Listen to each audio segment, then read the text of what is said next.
Hebrew రాసు పత్రిక 12వ అధ్యాయము 11వ వచనం.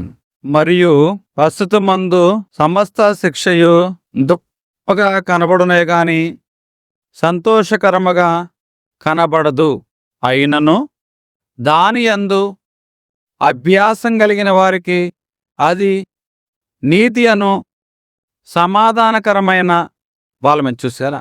ప్రస్తుత కాలమందు మనకు కనబడే కొన్ని విషయాలు, కనపడుకునే ఇబ్బందికరమైన విషయాలు, కష్టమో నష్టమో, అయితే వీటి మీద గనక మనం అభ్యాసం చేసినట్లయితే నీతి అను సమాధానకరమైన ఫలములు మనకి అందిస్తాడని దేవుడు అంటున్నాడు.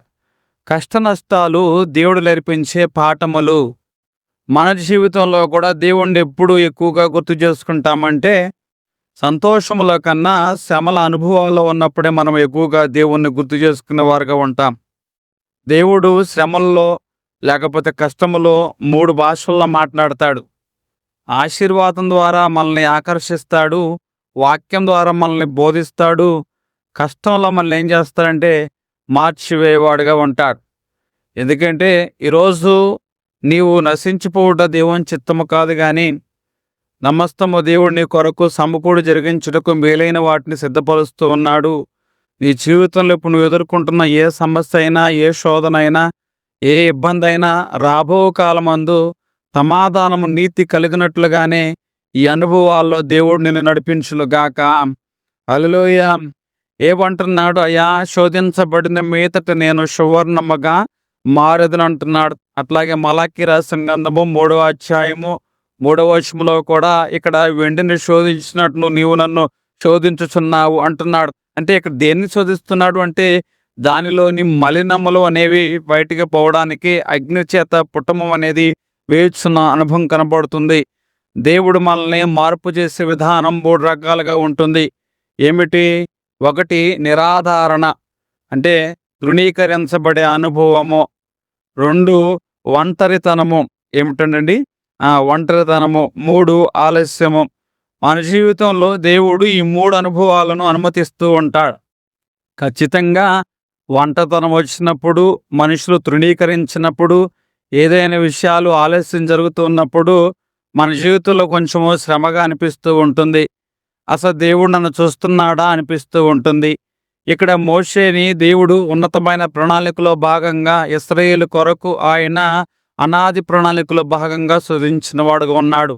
40 సంవత్సరాలు ఆ యొక్క అంతఃపురంలో సకల విద్యల చేత మోషేని పెంచిన వాడుగా ఉన్నాడు. ఇప్పుడు మోషేని ఎందుకు పెంచుతున్నాడు అంటే ఇశ్రాయేలును నడిపించడానికి. కానీ అట్లాంటి మోషేని దేవుడు ఎక్కడికి నడిపించాడంటే అరణ్యములో నడిపించాడు.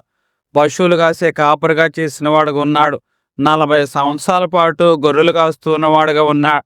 ముందు మనుషులను నడిపించడానికంటే ముందుగా, మనుషులను పాలించడానికంటే ముందుగా మోషేని దేవుడు ఏం చేస్తాడంటే వ్యక్తిగతంగా ఆయన పరిశోధిస్తున్న వాడుగా ఉన్నాడు.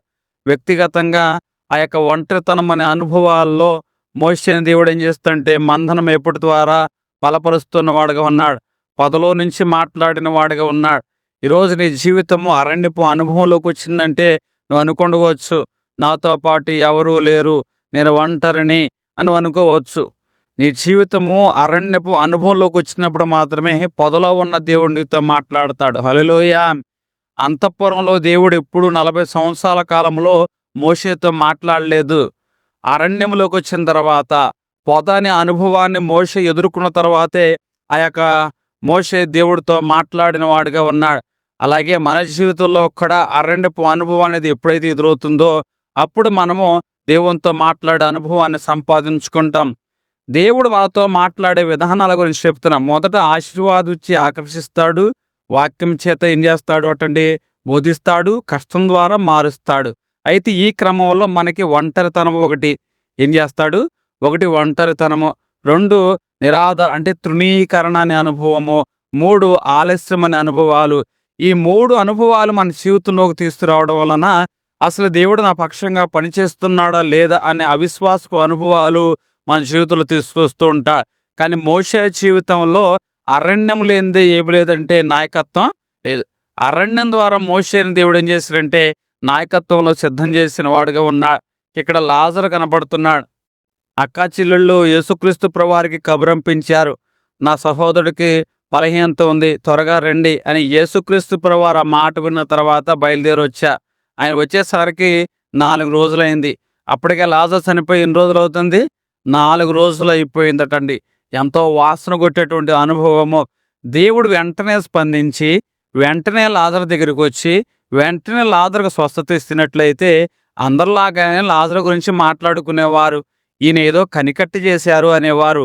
కానీ వెంటనే స్పందించకపోవడం వలన, ఆలస్యం చేయడం వలన ఏం జరిగిందంటే, మృతుల్లో నుంచి సైతము యేసుక్రీస్తు ప్రభువారు పునరుద్ధరణగా ఒక వ్యక్తిని లేపగలడు, అటువంటి శక్తిమంతుడు అని జనులైన వారు దేవుణ్ణి విశ్వసించినట్లుగా, క్రీస్తుని బట్టి దేవుణ్ణి విశ్వసించినట్లుగా ఆయన అక్కడ అద్భుతమైన మహత్కార్యాన్ని దేవుడు జరిగించిన వాడుగా ఉన్నాడు. ఒకసారి నీ జీవితంలో ఆలస్యం అవుతుంది అంటే అర్థమేంటో తెలుసా? దేవుని నామానికి మహిమార్థమైన కార్యక్రమం నీ పక్షంగా దేవుడు జరిగించబోతున్నాడని అర్థం. హల్లెలూయా! నీ జీవితంలో ఎంత ఆలస్యం అవుతుందో అంత మహిమ నీ కుటుంబ పక్షంగా దేవుడు చూపించునుగాక. అంతగా దేవుని యొక్క నామం మహిమపరచబడునుగాక. అంతగా ప్రజలైన వారు దేవుని యొక్క మహిమను నీ కుటుంబం ద్వారా చూచుదురుగాక. హల్లెలూయా! ఇక్కడ అబ్రహాము యొక్క జీవితాన్ని మనం చూసుకుందాం. దేవుడు ఎప్పుడో వాగ్దానం ఇచ్చిన వాడుగా ఉన్నాడు. అంటే మన జీవితంలో నేను చెప్తున్నా, మొదటిగా ఒంటరితనంలో నడిపిస్తాడు. ఆ ఒంటరితనంలో తృణీకారం అనే అనుభవం కనబడుతుంది. తర్వాత ఆలస్యం అనే అనుభవం కనబడుతుంది. అంటే ఇదంతా కూడా ఈ కష్టము గాని, శ్రమే గాని దేవుడు ఎందుకు చేస్తున్నాడంటే మనల్ని సిద్ధం చేస్తాడానికే, మనల్ని మార్చడానికే, మనల్ని ఆశీర్వదించడానికి. అబ్రహాముకి దేవుడు వాగ్దానం ఇచ్చాడు కదా! వాగ్దానం ఇచ్చిన అబ్రహాము ఇప్పుడు ఎన్ని సంవత్సరాలైంది? 25 సంవత్సరాలైంది. అన్నీ ఉన్నాయి. సింధూర వనంలో చెట్టు కింద ఏం చేస్తున్నాడటండి? వాకిట్లో కూర్చున్నాడట. అయ్యా అబ్రహాము, నీకింత పనివారున్నారు, దాసి జనంగా ఉన్నారు, ఇంత విస్తారమైన ఐశ్వర్వాదం ఉంది, నువ్వెందుకయ్యా ఒంటరిగా కూర్చున్నావు? ఎందుకు నీ హృదయంలో ఉన్న వేదన ఏమిటి? వాస్తవంగా అబ్రహాంకి అన్నీ ఉన్నాయి, కానీ ఆ హృదయంలో వేదన తెచ్చే విషయం ఏమిటంటే గర్భఫలము కావాలి. ఎంత విశ్వాసవీరుడైన హృదయంలో ఏముందో తెలుసా? ఒక వేదన ఉన్నది. ఒక తృణీకారపు దేవుడిని విడిచిపెట్టాడా, లేకపోతే దేవుడు ఎందుకు ఆలస్యం చేస్తున్నాడు అన్న బాధ మనసులో అయితే ఉండవచ్చు. అయినా సరే అబ్రహాము విశ్వాసంతో ఎదురు చూచిన వాడుగా ఉన్నాడు. అంటే తన జీవితంలో దేవుడు ఆలస్యం చేశాడు. ఆలస్యం చేయడం వల్ల ఏం జరిగిందంటే ఒక నవ్వుల పుత్రుడు దేవుడు అబ్రహాంకు దయచేశాడు. హల్లెలూయా! ఈరోజు దేవుడు నీ జీవితంలో ఆలస్యం చేస్తున్నాడంటే ఆలస్యం ద్వారా వచ్చిన ప్రతిది దేవుడు నీ నోటి నుండా నవ్వులు దయచేయునుగాక. హల్లెలూయా! ఇప్పుడు ఇస్సాకు అనగా నవ్వుల పుత్రుడు. ఇస్సాకు అనగా ఎవరటండి? నవ్వుల పుత్రుడు. నీ జీవితంలో ఆలస్యంగా ఏదొచ్చినా అది నీ సంతోషానికి కారణమగునుగాక. మరలా చెప్తున్నాను, కష్టమే గాని, శ్రమే గాని దేవుడు మనకి నేర్పించే పాఠాలు అంటున్న వాడుగా ఉన్నా. మనం పక్షిరాజును చూసుకున్నట్లయితే అది 40 సంవత్సరాలు ఎదురులేని సింహాసనం కలిగి ఉంటుంది. దానికి ఏ మాత్రం ఎదురు వదురు ఉండదు. కానీ 40 సంవత్సరాలైన తర్వాత తన ముక్కు పాతగిలిపోతుంది, రెక్కలు పాతగిలిపోతూ ఉంటాయి, గోళ్ళు పాతగిలిపోతూ ఉంటాయి, శరీర బలహీనమైపోతూ ఉంటుంది. దాని ఎదురుగా 2 అవకాశాలున్నాయి. దాని ఎదురుగా ఎన్ని అవకాశాలున్నాయి? 2 అవకాశాలు. 1 క్రమక్రమంగా క్షీణించి చచ్చిపోతాం. 2 ఇబ్బంది అయినా శ్రమ అయినా సరే వాటన్నిటిని తట్టుకుని మరలా నూతన శక్తిని పొందుకోవడం ఆలస్యమైనా కూడా. అప్పుడు అది ఏం చేస్తుందంటే క్రమంగా క్షీణించి చనిపోవడం కాదు, అవకాశం ఉంది కాబట్టి ఆలస్యమైన ప్రయత్నం చేద్దామని ఒంటరిగా అది ఎత్తైన శిఖరం మీద కొడుతూ ఉంటుంది. ఎత్తైన శిఖరం మీదకి వెళ్ళి మొదటిగా తన శరీరంలో బలమైన ఆ ముక్కును ఏం చేస్తుందంటే పంటకేసి కొడుతూ ఉంటుంది. ఎలాగోలా అది కష్టం అనిపించిన, కన్నీటిని తెప్పించిన, మనసుకి అది, శరీరానికి అది గాయాన్ని తీసుకొచ్చినా కూడా ఆ ముక్కులు ఏం చేస్తుందంటే ఓడగొట్టుకుంటుంది పాతకపోయిన ఊపిరి.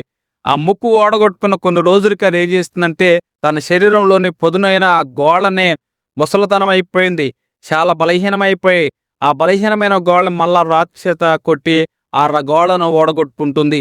అట్లా కొన్ని రోజులైన తర్వాత ఏం చేస్తుందంటే రెక్కలు బలహీనమైపోయాయి కాబట్టి రెక్కల్లోని ఏకలన్నీ తినపడవి ఏం చేస్తుందంటే నూతనంగా వచ్చిన గోడ్లు, నూతనంగా వచ్చిన ఆ యొక్క ఉక్కుతో వాటన్నిటిలో కూడా యూజ్ చేసుకుంటూ ఉంటుంది.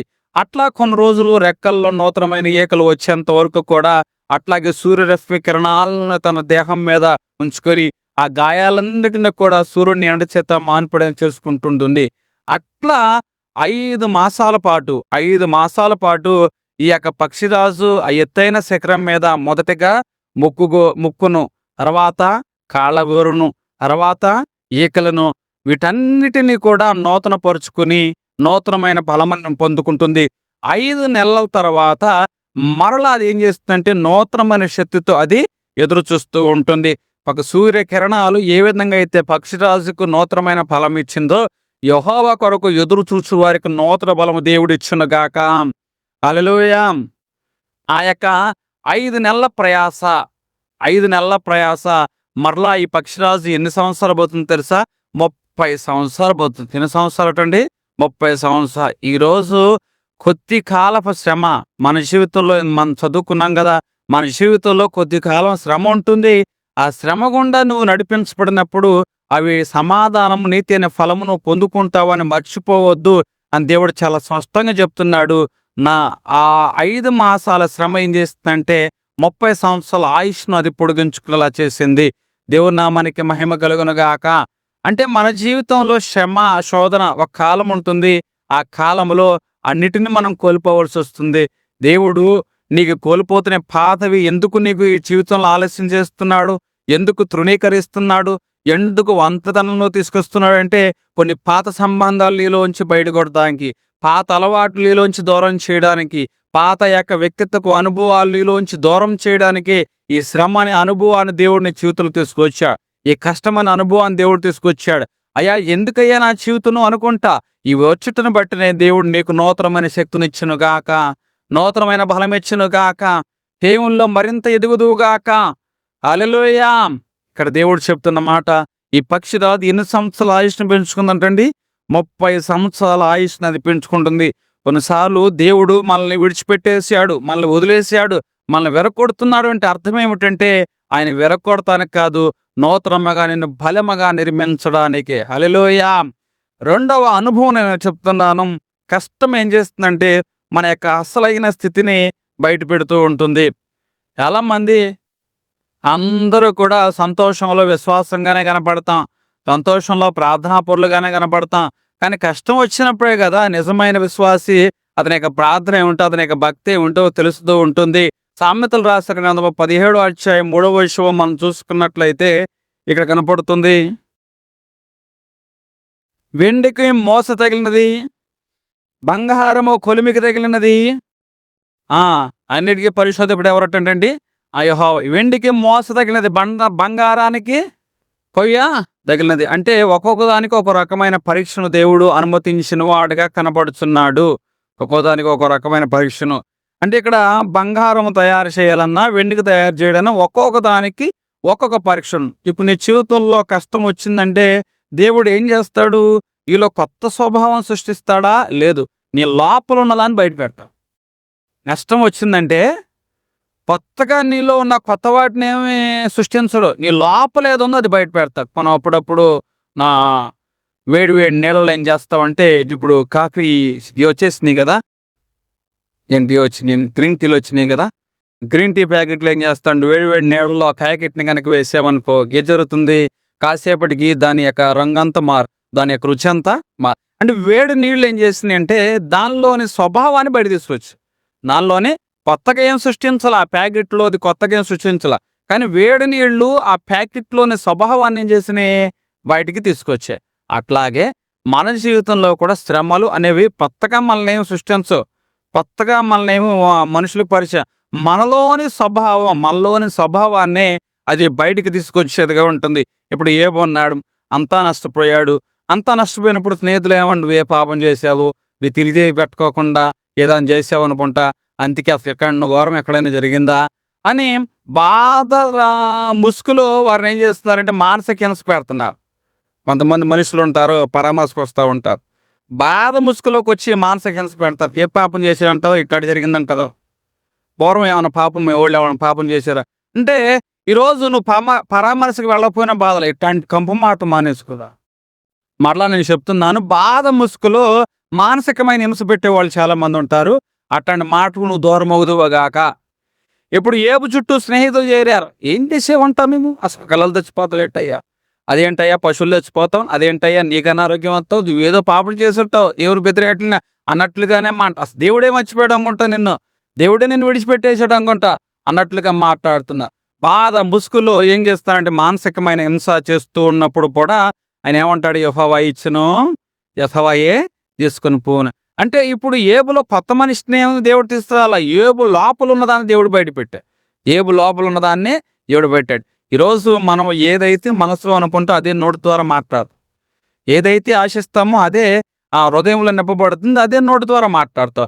ఏబు దేవుని పక్షంగా ఏమంటున్నాడు, ఇదిగో ఆయన అంటున్నాడు, నా విమోచకుడు సజీవుడు, నా విమోచకుడు అంటే ఈ బాధ అనే శ్రమ అనే అనుభవం వచ్చినప్పుడు నేను నా విమోచకుని కన్నులారా చూచితిని, నా విమోచకుని కన్నులారా చూచితిని అంటున్నాడు. అంటే ఈ కష్టము గాని ఈ శ్రమే గాని ఏబులో ఉన్న భక్తిని తీసుకొచ్చింది. అందుకే నీ భక్తి నీకు శక్తి పుట్టించదా, నీది భక్తి నీకు శక్తిని పుట్టించదా. మరలా చెప్తున్నాను, కష్టము అనేది వచ్చినప్పుడు దేవుడు ప్రత్యేకంగా మనలోని కొత్త విషయాలు తీసుకురాడు కానీ మనలో ఉన్న విషయాలని దేవుడు బయట పెట్టేవాడుగా ఉంటాడు. ఇక్కడ యోధ ఇస్కరియోతు కనపడుతున్నాడు, ఆయన పేతురు గారు కనపడుతున్నారు, యోధా గారు కనపడుతున్నారు. ఇద్దరూ దేవునికి దూరమైన వారే. కానీ ఒకరేం చేశారంటే నిరాశతో వారు ఉరి పెట్టుకున్న వారు. మరొకరు ఏం చేశారు, అదే దేవునికి దూరం అయ్యారు. కానీ పశ్చాత్తాపడి దేవుని దగ్గరికి వచ్చినప్పుడు పేతురుని దేవుడు ఏం చేశాడంటే బండ మీద సంఘాన్ని కట్టే ఒక నాయకుడిగా దేవుడు చేసిన వాడుగా ఉన్నారు. ఇశ్రాయేలు జనాంగం ఉన్నారు, వారు ఐగుప్తులో ఉన్నారు. ఐగుప్తులో ఉన్నప్పుడు వారు వెట్టిచాకరి చేస్తున్నప్పుడు ప్రార్థన చేసిన వారుగా ఉన్నారు. బాధలో ఉన్నప్పుడు వారు ఎవరి వైపు చూశారు చెప్పండి, దేవుని వైపు చూసి ప్రార్థన చేస్తారు. ఇప్పుడు ఎర్ర సముద్రం ఉంది, ఎర్ర సముద్రం ఎదురుకొచ్చారు, మరలా అదే బాధ అదే కష్టం. కానీ ఇప్పుడు ఏం చేస్తున్నారు, ఐగుప్తు వైపు చూసి అక్కడ సమాధులు లేవా, ఇక్కడ తీసుకొచ్చావు అంటున్నారు. బాధ ఏమైనా మారిందా, మనుషులు మారారా? కానీ ఈ కష్టం ఏం చేస్తుందంటే మనసులోని అనుభవాలు, మనసులోని ఆలోచన బయటికి తీసుకొచ్చాయి. అంటే ఇశ్రాయేలేమో ఐగుప్తులో ఉన్నప్పుడేమో దేవుని చూశారు, ఎర్ర సముద్రం వైపు ఉన్నప్పుడేమో ఐగుప్తును చూస్తున్న వారుగా ఉన్నా. ఈ రోజు నువ్వు ఎవరిని చూస్తున్నావు, సభలో ఉన్నప్పుడు ఈ హృదయంలో ఉన్నదే ఈ కష్టంలో దేవుడు బయట పెడుతూ ఉంటాడు, కష్టంలో దేవుడు బయట పెడుతూ ఉంటాడు. ఇక్కడ ఒక గురువు గారు ఉన్న ఆ గురువు గారు ఏం చేశారంటే ఇద్దరు శిష్యులు పిలిపించి ఆ ఇద్దరు శిష్యులకి 2 స్పాంజీలు ఇచ్చారు. 2 స్పాంజీలు ఇచ్చినప్పుడు ఒక శిష్యుడు చక్కటి నీటిలో ఆ స్పాంజీని ముంచిన వాడుగా ఉన్నాడు, ఇంకొక శిష్యుడు బురదలో ఆ స్పాంజీని ముంచిన వాడుగా ఉన్నాడు. అప్పుడు ఏం జరిగింది, ఇద్దరిని రమ్మని చెప్పి ఇద్దరిని పిండమన్నాడు. పిండమన్నప్పుడు ఇప్పుడు ఏది బయటపడింది, స్పాంజీలో ఏముందో అదే బయటపడింది. అట్లాగే మన జీవితంలో కూడా శ్రమ అనేది అనుభవించినప్పుడు మొత్తగా ఏ విషయాలు ఏం బయటపడో, లోపల ఏముందో ఇక్కడ పొరద ఉంది, ఆ పొరద బయటపడింది. మంచి ఉన్నాయి, మంచిళ్ళు బయటపడతాయి. అట్లాగే కష్టం వచ్చినప్పుడు నువ్వు దేవునికి దూరం అవుతున్నావా, లేకపోతే దేవుణ్ణి నిందించేవాడుగా ఉన్నావా, లేకపోతే ప్రార్థన చేస్తున్న వాడుగా ఉన్నావా, వాక్యములో బలపడుతున్న వాడుగా ఉన్నావా, సహవాస అనుభవం కోరుతున్న వాడుగా ఉన్నావా అన్నదే ఈ కష్టం అనేది నీకు నేర్పిస్తూ ఉంటుంది. నిజంగా ఈరోజు నీ జీవితంలో శ్రమ అనే అనుభవం వచ్చినప్పుడు దేవునికి నువ్వు దూరం అవుతున్నావా ప్రశ్న, లేకపోతే దేవుని నువ్వు నిందించేవాడుగా ఉన్నావా, నా చూసులు ఎందుకు ఆలస్యం అవుతుంది, లేకపోతే ప్రార్థిస్తున్నావా, లేకపోతే వాక్యానుపరంగా నువ్వు దేవుని సంధానంలోకి వచ్చి ఆ వాక్యాన్ని ఆధారం చేసి పెట్టిన వాడుగా ఉన్నావా? ఒకసారి నువ్వు ఆలోచన చేసుకోవాల్సిన అవసరం అనేది ఎంతైనా ఉంది. మనుషులైన మనము సమస్య వచ్చినప్పుడు ఫిర్యాదు చేస్తాం. ఫిర్యాదు ఏం చేస్తుందంటే మనలో అవిశ్వాసాన్ని తీసుకొస్తూ ఉంటుంది. కానీ విశ్వాసులైన వారు ఏం చేస్తారంటే ప్రార్థన చేస్తారు. ఆ ప్రార్థన వారి జీవితంలో ఏం చేసుకొస్తుందంటే విశ్వాసాన్ని తీసుకొస్తూ ఉంటుంది. నువ్వు దేవుని నిందించువాడుగా ఉన్నావా, దేవుని దూరంగా ఉన్నవాడుగా ఉంటున్నావా నీ శ్రమలో, లేకపోతే దేవుని దగ్గరకు వచ్చి ప్రార్థన చేయవాడుగా ఉంటున్నావా?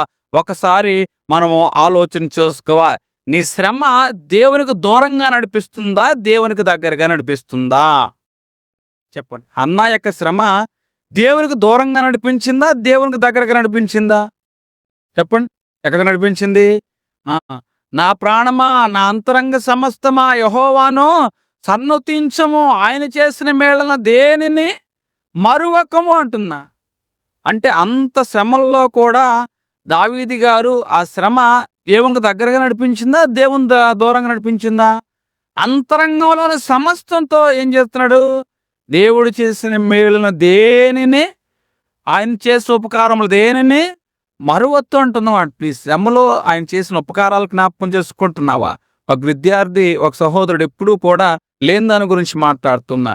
ఆ ఇంట్లో ఆ తండ్రి అన్నాడు, లేని దాని గురించి మాట్లాడడం కదా, దేవుడు ఏది ఇచ్చాడు పుస్తకంలో రాయరా ప్రతిరోజు అన్నాడు. అలా ప్రతిరోజు ఆ పుస్తకంలో రాస్తున్నప్పుడు కొన్ని రోజులు అక్కడ మనసు మారిపోయింది. దేవుడు నాకు ఇన్ని ఇస్తున్నాడా అని మనసు మారింది, ఆలోచన మారింది. అదే వ్యక్తి, అదే పెన్ను, అదే పేపర్, కానీ ఆలోచన మారింది, బుద్ధి మారింది, తలంపు మారింది, దృష్టి మారింది. దేవుని నామానికి మహిమ కలుగును గాక. అందుకే శ్రమ వచ్చినప్పుడు మనం ప్రార్థన చేయవారుగా ఉందుము గాక. కష్టము అనేది మనకేం నేర్పిస్తుందంటే ఆ యొక్క సహనాన్ని నేర్పిస్తుంది. ఇక్కడ కష్టం మనలో ఉన్నదాన్ని బయట పెడుతూ, 2 కష్టం మనకేం నేర్పిస్తుంది, సహనాన్ని నేర్పించేదిగా ఉంటుంది. కొన్నిసార్లు ఈ శ్రమ అనే అనుభవం వచ్చినప్పుడు మాత్రమే. రోమీ రాసిన పత్రిక 12వ అధ్యాయము 12వ వచనము. నిరీక్షణ గలవారై సంతోషించుచు, శ్రమయందు ఓర్పు గలవారై, ప్రార్థన యందు పట్టుదల కలిగి ఏమండి, శ్రమయందు ఓర్పు గలవారై, ప్రార్థన యందు ఏమండి, ఇక్కడ శ్రమ పోయిందా విన్నారా? నిరీక్షణ గలవారై, శ్రమ ఉంది, శ్రమ వందు మీరేం కలగమంటున్నాడు, ఓర్పు గలవారై. ఓర్పు గలవారై, శ్రమ వచ్చింది, దేవుడు నా పక్షంగా ఏదో రోజు కలగజేసుకుంటాడు, కార్యం చేస్తాడని శ్రమ యందు ఓర్పు ఉండాలి. ఓర్పు ఒకతే కాదకండి, శ్రమ ఉంది, ఇంకా ప్రార్థన యందు ఏం కలమంటున్నాడు, పట్టుదల గలవారై. ప్రార్థన యందు అంటే శ్రమ మనకి ఏం నేర్పిస్తుంది అంటే సకనము అనేది నేర్పిస్తుంది. విశ్వాసము, దేవుడు చేస్తాడు అన్న నమ్మకం. మరి సహనం అంటే ఆలస్యమైనా కూడా దేవుడు నా పక్షంగా కార్యం చేస్తాడు అన్నదే సహనం. హల్లెలూయా. అందుకే శ్రమ యందు ఓర్పు గలవారై, ప్రార్థన యందు పట్టుదల గలవారై. ప్రార్థన యందు ఏం గలమంటున్నాడు, పట్టుదల. నోవాహు గారు ఉన్నారు, దేవుడు ఓడ నిర్మించమన్నాడు. ఓడ నిర్మించే క్రమంలో అంతకు ముందెన్నడూ కూడా ఆకాశం నుంచి వర్షం పడటం చూడాల జనులైన వారు. ఏమంటే కరోనా వచ్చింది కాబట్టి ఇట్లాంటి వైరస్ వస్తాయి అని చెప్తే మనం ఇప్పుడు నమ్మేస్తాం. కానీ కరోనా రాకెత్తాం, కరోనా వస్తుంది ఇట్లా అందరిని ఇబ్బంది పెడుతుంది అనేటి నమ్మేవాళ్ళమా? నమ్మేవాళ్ళంగా. ఎక్కడో మన దేశం రాకోకుండా పరాయి దేశం వస్తే మన దేశం దాకా రాలేదు, మనకెత్తితే మనకేం కాదులే అని మనం అనుకోమా? మన దాకా వస్తేనే కానీ అది ఎంత తీవ్రత ఉన్నదనేది మనము నమ్మలేని వారుగా ఉన్నాం.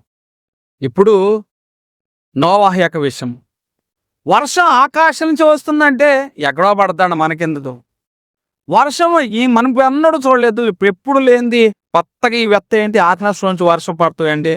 అరే నువ్వు ఎప్పుడైనా చూసావా, తాత నువ్వు ఎప్పుడైనా చూసావా అని వాళ్ళు అవాహం గురించి మాట్లాడుతుంటా. అయినా సరే 120 సంవత్సరాలు ఓడ తరలించే పని చేస్తున్న వాడుగా ఉన్నా. ఓడని కట్టే క్రమంలో పనివారికి కూడా ఏమండి నోవాహు గారు డబ్బులు ఎత్తున్నారు, ఆయన దగ్గర డబ్బులు ఉన్నాయి, మాకు డబ్బులు కావాలి, అందుకే పని చేస్తున్నాం. అందుకే పని చేసే వారికి కూడా విశ్వాసం లేదు. పనిచేసేవారికి కూడా విశ్వాసం లేదు. ఏమంటే నోవాహు గారు 120 సంవత్సరాలు రాకడ గురించి చెప్పాడు, వర్షం గురించి చెప్పాడు. వర్షం వస్తుంది, ఓడెక్కండి, ఓడ మీ కొరకు సిద్ధం చేస్తున్నా అన్నా. మనం కూడా నోవాహు కాలం లాంటి కాలంలో ఉన్నాం. దేవుడు త్వరగా వస్తున్నాడు అని చెప్తే నమ్మేవాళ్ళు ఎంతమంది చెప్పండి? ఇక్కడ అందరూ ఆమేన్ హల్లెలూయా అంటాం, కానీ పొలంలోకి వెళ్ళి కన్నం మార్చుకుంటాం లేదు. నీలకట్టు కట్టేవాళ్ళు, పశువులు కాసేవాళ్ళు, పశువులు గేదెలు ఇప్పుతారు లేదా? నేను చెప్తున్న మాట ఏమిటంటే నోవాహు 120 సంవత్సరాలు రక్షణ గురించి, రాకడ గురించి చెప్తే వాళ్ళలోకి ఎంతమంది ఎక్కారు?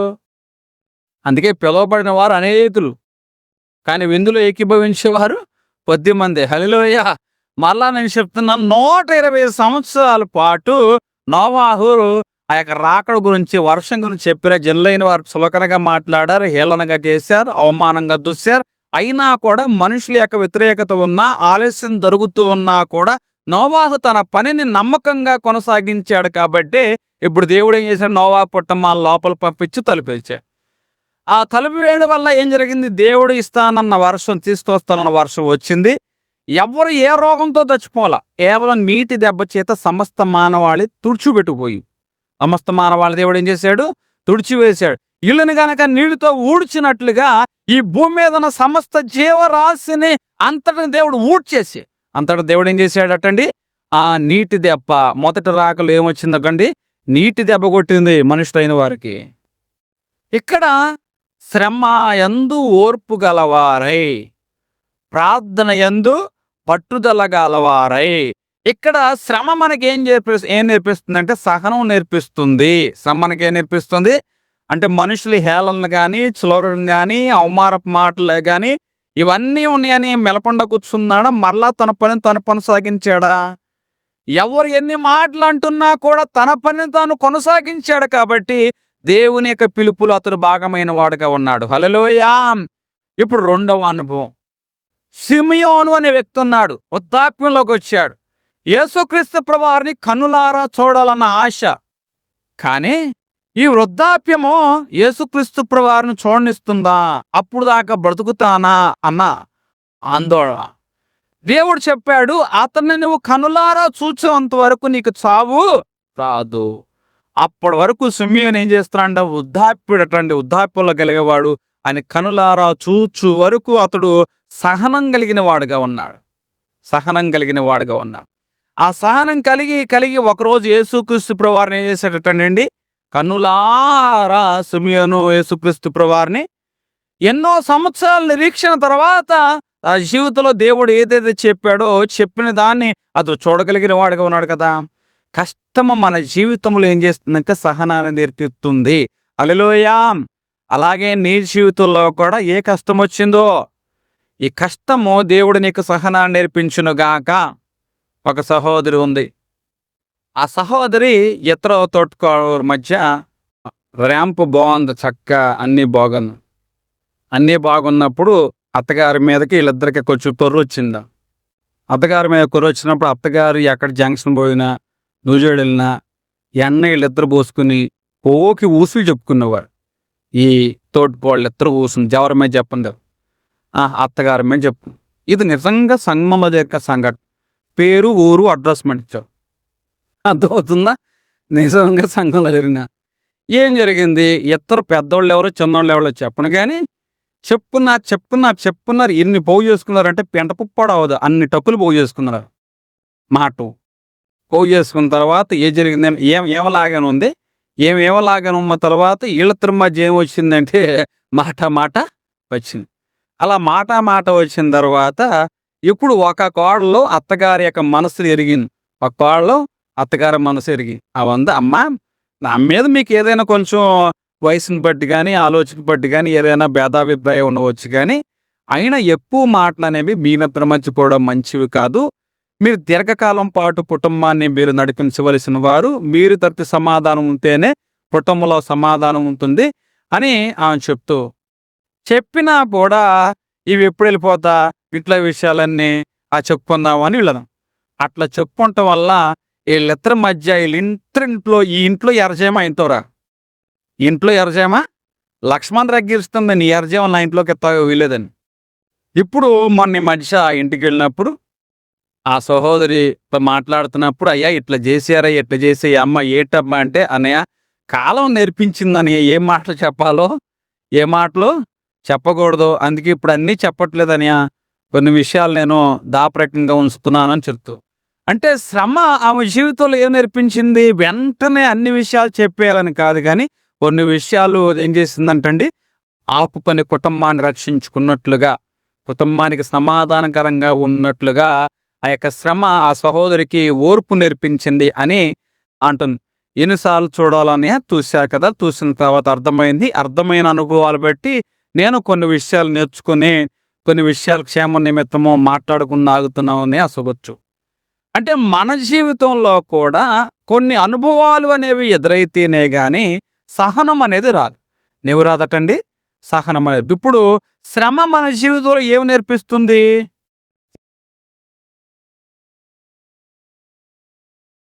సహనం అనేది నేర్పిస్తుంది. ఏం నేర్పిస్తుందటండి? సహనం అనేది నేర్పిస్తూ ఉంటుంది. ఇక్కడ ఒక శిల్పకారుడు ఏం చేస్తున్నాడు అంటే ఒక బండరాతిని పడుతున్నాడు. దాదాపు 100 దెబ్బలు కొట్టాడు. 100 దెబ్బలు కొట్టినా కూడా ఆ బండరాయి పగల్లా. కానీ 101వ దెబ్బ కొట్టాడు. ఎన్నో దెబ్బ కొట్టాడటండి? 101వ దెబ్బ కొట్టాడు. 101వ దెబ్బ కొట్టగానే ఆ రాయ పగిలిపోయాయి. అందరూ అనుకున్నారు ఈ దెబ్బ బలంగా తగిలింది అందుకే పగిలిపోయింది. కానీ ఆ శిల్పకారుడు అంటున్న మాట ఏమిటి అంటే, ఇదిగో ఈ 101వ దెబ్బ వల్ల ఈ బండరాయి పగలలేదు, 100 దెబ్బల యొక్క బలము ఈయన మీద ఉంది కాబట్టి 101వ చుట్టు దెబ్బ దీనికి సహకారంగా ఉంది, అందుకే ఈ రాయ పడింది. అట్లాగే మన జీవితంలో కూడా ఒక్కరోజు ప్రార్థన మన జీవితాల్లో అద్భుతాలు చేయదు. ఒక్కరోజు ప్రార్థన మన జీవితాల్లో అద్భుతాలు ప్రార్థనలో చేయగా ఆ ప్రార్థనల ఆ యొక్క సారం ఏం చేస్తుందంటే మన జీవితంలో అద్భుతాలను దేవుడు జరిగించునుగాక. గలతీ రాసిన పత్రిక 6వ అధ్యాయం 9వ వచనం చూసుకున్నట్లయితే, మనము మేలు చేయుట యందు విసుగక యుందుము. మనము అలయక మేలు చేసిన యెడల తగిన కాలమందు పంట కోదుము. మేలు చేయుట యందు విసుగక యుందుము కొన్నాడు. అలయక మేలు చేసిన యెడల అంటే శ్రమ వచ్చినప్పుడు మనము ఎంత ఇబ్బందికరమైన అనుభవాలు ఉన్నా కూడా ఈ ప్రార్థన అనేది కొనసాగించాలి. అలా ప్రార్థన కొనసాగించినప్పుడు ఈ సహనం మనకి ఏం చేస్తుందంటే తగిన కాలమయందు మనం పంట కోసే అనుభవంలోకి నడిపిస్తాం.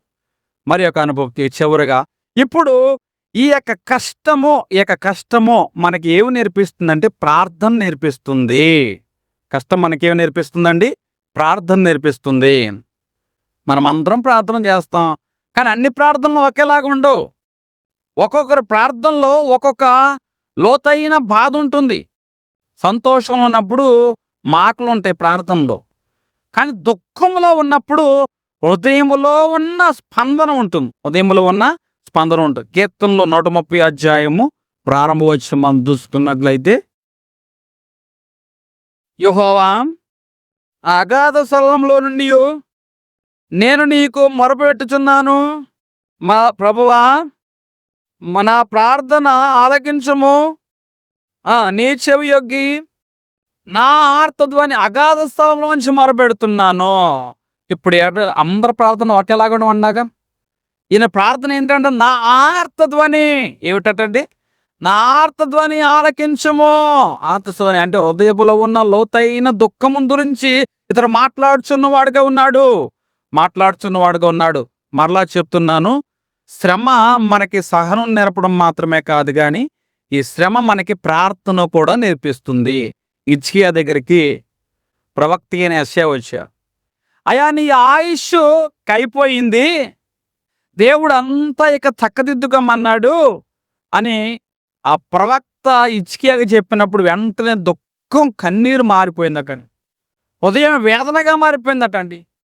ఈ దైవ సేవకుడు ఈ మాట చెప్పాను, దూరం వెళ్ళాడు, ఏదో గోడ వైపు తిరిగాయా, నీ ఎడల నేను జరిగించిన ధర్మకార్యాలను జ్ఞాపకం చేసుకో ప్రభువా అని ఆ ధర్మకార్యాలలో దేవునికి ఎత్తు చూపించి ప్రార్థన చేసిన వాడు ఉన్నాడు. అంత దూరం వెళ్ళాడు లేదో, మరలా దేవుడు ఆ ప్రవక్తని ఎక్కడ పంపించాడు? హిజ్కియాకు పంపించాడు. హృదయంలో ఉన్న ఆర్తధ్వనిని శ్రమలో కష్టములో దేవుని దగ్గర వినిపించటం వలన అతని యొక్క ఆయుష్ను దేవుడు 15 సంవత్సరాలు పొడిగించిన వాడుగా ఉన్నాడు. హల్లెలూయా. ఇక్కడ యోనా కనపడుతున్నాడు. ఈయన ఎక్కడ ప్రార్థన చేస్తున్నాడు? వాడలో ప్రార్థన చేయటల్లా, సముద్రం మీద ప్రార్థన చేయటల్లా, చేప కడుపులో ప్రార్థన చేస్తా. తప్పు అయిపోయిందయ్యా. నేను నీ ఎడల నీ చిత్తానికి వ్యతిరేకంగా నడిచాను ప్రభా, నువ్వు నన్ను గనక బతికిస్తే అక్కడికి వెళ్ళి ఏం చేస్తాను? నిలువేకి వారు చెప్పుతాను నన్ను ఇప్పుడు ప్రార్థన చేస్తుక. అంటే లోతైన అనుభవాలలో ఇప్పుడు హృదయంలో ఉన్న ఆర్తధ్వని ఏం చేస్తుందంటే దేవుని గురిపించేలా చేస్తుంది.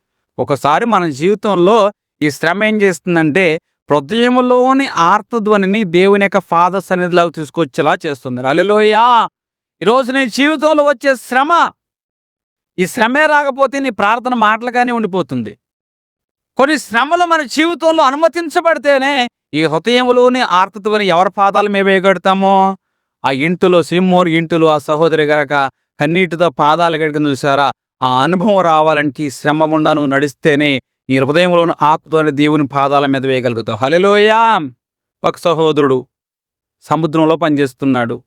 రాత్రి వేళ ప్రయాణం చేసే ఓడలకి లైట్ హౌస్లో పనిచేసే వ్యక్తి అనమాట.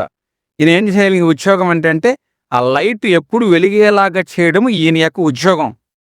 ఒకరోజు అనేక మంది అతని దగ్గరికి వచ్చారు. గ్రామస్తులు చక్కగా పెచ్చపాతి మాట్లాడుతూ ఉన్నారు. మాట్లాడే క్రమంలో ఆయన ఏమన్నారు? అయ్యా మీకు వచ్చి మాకు నూనె వండి అంటే లైట్ హౌస్లో నూనె మరి గవర్నమెంట్దే కాబట్టి అద్దం ఇచ్చారు.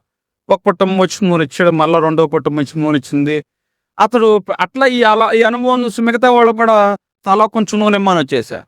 తలా కొంచెం నూనె ఇమ్మంటే సరే అని ఇక్కడ మొహమాటం మరి ఎక్కువైందో ఏంటో కానీ ఆ నూనె ఇచ్చాడు. నూనె ఇచ్చిన తర్వాత రాత్రిపూట ఆ లైట్ హౌస్లో ఆ దీపాన్ని వెలిగించాలి. ఆ నూనె పోసాడు, వెలిగిస్తున్నాడు. కానీ దీపంలోని నూనె అయిపోయింది. నూనె అయిపోయింది కాబట్టి మరలా ఆ దీపాన్ని వెలిగిస్తామంటే అందులో ఏం లేకుండా పోయింది, నూనె లేకుండా పోయింది. నూనె లేకుండా పోవడం వల్ల ఆ రాత్రిపూట ఆ లైట్ కనిపించకపోవడం వల్ల సముద్రంలో ప్రయాణం చేసే ఓడ ఆ యొక్క బండరాలు కుదుకొని ప్రమాదానికి గురైంది. ఇతను చేసిన పని చెడ్డ పని కాదు. కానీ అవసరమైంది మాత్రం అతను ఏం చేసుకున్నాడు, దగ్గర ఉంచుకోలేకపోయిన వాడు. అట్లా ఏమైందంటే ప్రమాదం అనేది సంభవించి, అట్లాగే మన జీవితాల్లో కూడా ఏమిటి అవసరమైంది ఏమిటంటే ప్రార్థన. అవసరమైంది ఏమిటండి, ప్రార్థన. ఈ ప్రార్థన విడిచిపెట్టి అన్నీ మనం చేస్తూ ఉన్నాం. ఈ అవసరమైన ప్రార్థన గనక మనం పట్టుకున్నట్లయితే నీ ప్రార్థన నీ చీకటిలో దీపంగా మార్చబడును గాక, నీ పాదాలకు త్రోవగా మార్చబడును గాక. హల్లెలూయా. అంటే త్రోవకు వెలుగు, పాదాలకు దీపం ఏంటో తెలుసా, ప్రార్థన. ప్రార్థన అవసరమైంది ఇది. ఇతను ఏం తప్పు చేయలేదు, కానీ మంచే చేసి అందరికి తలా కాస్తు నూనె పంచే మంచే. కానీ అవసరమైనప్పుడు దాన్ని ఏం చేసుకున్నాడు అటండి, దాన్ని పోగొట్టుకున్న వాడుగా ఉన్నాడు. ఇక్కడ శ్రమ మన జీవితంలో మనకి ఏం నేర్పిస్తుందంటే ప్రార్థన నేర్పిస్తుంది. ఏం నేర్పిస్తుంది, ప్రార్థన నేర్పిస్తుంది. యేసు జీవితంలో కూడా ఈ కష్టముల గురించి నేను మాట్లాడుచున్నా. ఆయన జీవితంలో తిరస్కారం ఉంది, అవమానం ఉంది, ఒంటరితనము. ఆయన బాప్తీసం పొందుకున్న వెంటనే దేవుడు ఎక్కడ పంపించాడు, అరణ్యంలోకి పంపించాడు. 40 రోజులు ఉపవాసం ఉంచిన వాడుగా ఉన్నాడు. అంటే బాప్తీసం పొందుకున్న వెంటనే దేవుడు ఎందుకు ఈ అనుభవాలకు నడిపించాడు అంటే అర్థం ఏమిటంటే ఒక గొప్ప సేవకు దేవుణ్ణి ఏం చేస్తున్నాడు, సిద్ధం చేస్తు. అయ్యా బాప్తీసం తీసుకున్న వెంటనే అరణ్యపు అనుభవం ఏంటయ్యా, అలా చెప్తున్నా. ఉపవాసాలు చేసిన తర్వాత సాతాను శోధన వస్తుంది. ఎందుకు వస్తుంది, ఉపవాసాలు చేసే కాబట్టి శోధన వచ్చిందంటే బదవదు. సంవత్సరం అంతా చదివావంటే ఆఖరిలో ఏమవుతుంది చెప్పండి, ఎగ్జామ్స్ వస్తాయి. మరి నీ ఉపవాసాల ఫలితం ఏంటో శోధనలోనే కదా. గీటురాయా, ఉపవాసాలు నువ్వు ఎంత భక్తిగా చేసావు అన్నది నువ్వు ఎదుర్కొన్న శోధన బట్టే కదా ఈ గీటురాయా. మరి గీటురాయి నువ్వు సక్సెస్ అవ్వాలంటే ఖచ్చితంగా ఈ పరీక్ష అనేది రావాలి. యేసుక్రీస్తు ప్రభువారి జీవితంలో అరణ్యపు అనుభవం వచ్చిన రాబోయే కాలంలో గొప్ప పరిచర్య చేయడానికే ఈ అరణ్యపు అనుభవాన్ని దేవుడు అనుమతించా. తర్వాత రెండవ అనుభవం మనకు వద్దాం. ఇప్పుడు ఆయన మనుషుల దగ్గరకు వచ్చి స్వస్థత చేస్తున్నాడు. దెయ్యాలకి అధిపతిరా, దెయ్యాల అధిపతికి వీడొక అనుచరుడురా, కాబట్టే దెయ్యాలను వదిలిస్తున్నాడని అవమానంగా మాట్లాడా. చేసేది మంచిదే, కానీ మనుషులు ఎట్లా మాట్లాడారు కాండి, అవమానంగా 3. ఇప్పుడు ఈయన సిలువను ఎదుర్కొంటున్నప్పుడు యూదుల రాజా నీకు శుభం అని అవమానంగా మాట్లాడదు, సిలువుకి ఎక్కించారు. నిన్ను నువ్వు రక్షించుకో, మమ్మల్ని రక్షించని చులకనగా హేళనగా మాట్లాడిన వారు. 4 ఇప్పుడు సమాధిలోకి వేయబట్ట, ఒంటరి అనుకో. యేసుక్రీస్తు ప్రభువారి యొక్క జీవితాల్లో కూడా ఇన్ని అనుభవాలు కూడా నడిచా. అంతా ముగిసిపోయింది అనుకున్నా. కానీ శుక్రవారం ముగిసిపోయింది, కథ ముగిసిపోయింది అనుకున్నా. ఆ జనాలుగా తెలిసిన విషయం అంటే ఆదివారం అదే కథ మరింత బలముగా పునరుద్ధానమై బయటకు వచ్చాను. హల్లెలూయా. ఈరోజు నీ జీవితంలో మనుషులైన వారు నీ శుక్రవారంలో నీ కథ ముగిసిపోయింది అంటారు. కానీ నీకు తెలియని విషయం ఏంటంటే ప్రతి శుక్రవారం తర్వాత ఒక ఆదివారం దేవుడు ఏర్పాటు చేశాడు. ఎక్కడ నీ కథ ముగిసిపోయింది అంటున్నారో అక్కడ దేవుడిని ఆదివారం నిన్ను పునరుద్ధానుడుగా దేవుడు లేపునుగాక. హల్లెలూయా. ఇప్పుడు శ్రమ మన జీవితంలో మనకు నేర్పించే పాఠాలు అంటాము. జనులైన వారు ఏమనుకున్నారు, ఈ శ్రమ ఆయనకి ముగింపు అనుకున్నా, ఈ శ్రమ ఆయనకి శిక్ష అనుకున్నా, ఈ శ్రమ ఆయనకి తగినదే జరిగింది అనుకున్నారు. కానీ ఆ శ్రమ ఏం చేస్తుందంటే సర్వ మానవాళి యొక్క పాపం నుంచి మనుషులు విమోచించింది. హల్లెలూయా. శాపం నుంచి విమోచించింది. ఆ రక్తం చేత సర్వమానవాళి ఏమయ్యారు తెలుసా, రక్తం చేత పరిశుద్ధపడి క్రీస్తు కుమారులుగా మార్చబడి ఆయనతో పాటు ఉండే నిరంతరం జీవించే కృపను వారు పొందుకున్న వారుగా ఉన్నారు. హల్లెలూయా. ఆయన రక్తం చేత కడగబడిన అనుభవం ఇక్కడ కనపడుతుంది.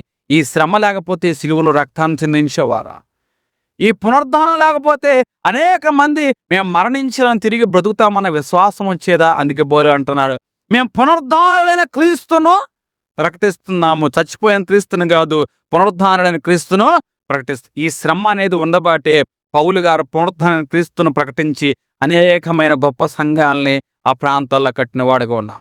మన జీవితంలో మనకెదురయ్యే ప్రతి ఒక్క శ్రమ మళ్ళీ ఉన్నతమైన స్థానంలో నడిపించే సాధనంగా దేవుడు మార్చునుగాక. హల్లెలూయా. ఇప్పుడు చెప్పండి, మీ జీవితంలో శ్రమ వచ్చిందంటే ప్రార్థనలో వెనకాడతారా? దేవునికి దూరం అవుతారా? లేకపోతే శ్రమ వచ్చినప్పుడు ప్రార్థనలో సమీపించి ఈ శ్రమ ద్వారా దేవుడు నాకు ఇంకా ఏ ఉన్నతమైన మేలు కలగజేస్తాడని నిరీక్షిస్తారా? ఇదిగో ఇక్కడ ఏమన్నాడు, రోమీ రాసిన పత్రిక 8:28 ఇదిగో సమస్తమును సమకూడి మేలు జరిగించుటకై. ఇవన్నీ ఏం చేస్తారంటే శ్రమలు అనేవి ఇవన్నీ సమకూడి మనకి ఏం జరిగిస్తున్నాయి అటండి, మేలు జరిగిస్తున్నాయి అన్న విశ్వాసం గలవారమైనట్లయితే దేవుడు తన కృపను మనం పొందుకునే ధన్యత మన ఎల్లరికి దయచేయునుగాక.